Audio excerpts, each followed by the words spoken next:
नमो नमः मित्राणि, आशा है आप सब ठीक होंगे। पिछली वीडियो में हमने सीखा कि संस्कृत में समय कैसे बताते हैं या कैसे लिखते हैं। इसके लिए मैंने आपको बताया कि मिनट और घंटा को संस्कृत में क्या कहते हैं।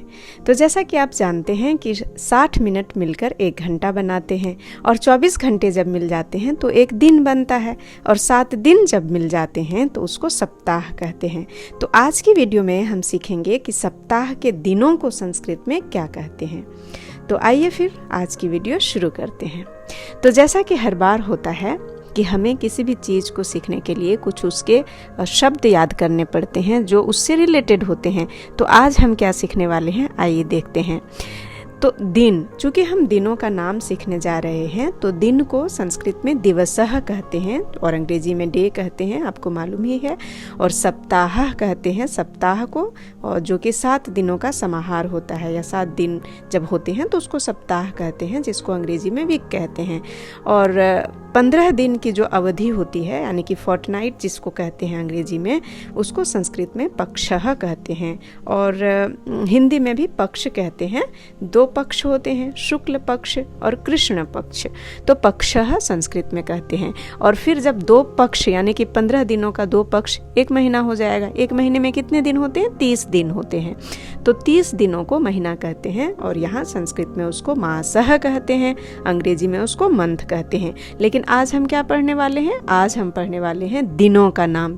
1 सप्ताह में 7 दिन होते हैं और उन 7 दिनों को संस्कृत में क्या कहते हैं, आज हम उसको सीखेंगे। तो आइए फिर देखते हैं एक एक दिन का नाम कैसा होता है। तो सबसे पहले आता है सोमवासरः, जो कि मंडे होता है अंग्रेजी में, जैसा कि आप ऑलरेडी यहाँ देख रहे हैं। मंडे मैंने लिख भी दिया है अंग्रेजी में। दूसरा होता है मंगलवासरः। देखिए मंगलवारः जैसा ही है ना, सिर्फ स बीच में घुसा हुआ है। तो मंगलवासरः जो कि ट्यूसडे होता है, लेकिन मंगलवासरः का दूसरा नाम भी है जिसको भौमवासरः कहते हैं। तो आपको जो सुविधाजनक लगे उसे आप एक याद कर लें तो भी चलेगा। जनरली मैं आप लोगों को बोलती हूँ संस्कृत में दिन लिखने के लिए, इवन कि गृह कार्य या कक्षा कार्य में भी दिन लिखने के लिए संस्कृत में बोलती हूँ, तो इससे आपको बहुत आसानी मिलने वाली है। तो मंगलवासरः जिसको कि भौमवासरः कहते हैं और वह ट्यूसडे होता है। सप्ताह का तीसरा दिन होता है बुधवासरः, जो कि बुधवार हिंदी में होता है और अंग्रेजी में उसको वेडनेसडे बोलते हैं। और यहाँ पर 2 नाम हैं, सौम्यवासरः या बुधवासरः। चौथा दिन होता है गुरुवासरः या बृहस्पतिवासरः, जिसको अंग्रेजी में थर्सडे बोलते हैं। और 5वां दिन होता है शुक्रवासरः या भृगुवासरः और इसको अंग्रेजी में फ्राइडे कहते हैं। और सैटरडे को कहेंगे शनिवासरः, शनिवासरः या स्थिरवासरः। अब ये स्थिरवासरः नाम क्यों पड़ा होगा, चलें आप खोज कर मुझे बताएं, कुछ तो रेलेवेंस होगा इसका, क्यों ऐसा नाम रखा है। और फिर जो अंत जिसको कि हम वीकेंड बोलते हैं, सब रविवार बोलते हैं, वैसे शनिवार को भी वीकेंड बोलते हैं। 2 दिन होता है शनिवार और रविवार, जहाँ 5 दिन का वीक होता है तो 2 दिन वीकेंड होता है। हमारे यहाँ जनरली 1 दिन का है, सिर्फ संडे की छुट्टी है, तो इसीलिए हम रविवार को मान सकते हैं वीकेंड। तो रविवासरः जो कि संडे होता है, जिसको भानुवासरः भी बोलते हैं। तो आप मंगलवार और रविवार में कंफ्यूज्ड ना हो, ये भौमवासरः है और ये भानुवासरः है। तो भानु बेसिकली क्यों, रवि माने सूर्य होता है, रवि माने सूरज और भानु माने भी सूरज होता है। आपने अगर सूर्य नमस्कार अगर आप में से किसी को आता हो तो उसका मंत्र भी सुना होगा, ओम भान्वे नमः, ऐसे होता है ना, ओम रवये नमः, ओम खगाए नमः।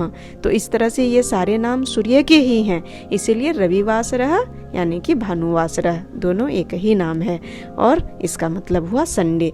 तो एक बार मैं पुनः बोलती हूँ शुरू से, ताकि आप इसका उच्चारण सही तरीके से सीख सकें।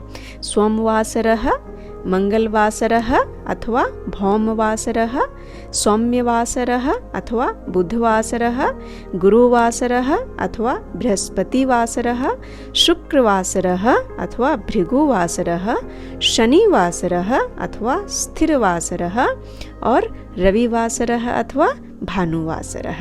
तो इस तरह से बिल्कुल छोटे से वीडियो में मैंने आपको सप्ताह के 7 दिनों का नाम बताया। आशा है आप इसे याद करेंगे, सीखेंगे और आपको सीखने में बहुत आनंद आएगा। तो आज ज़्यादा वीडियो को लंबा ना करते हुए मैं यहीं पर आज की वीडियो समाप्त करती हूँ। धन्यवाद। पुनः मिलामः।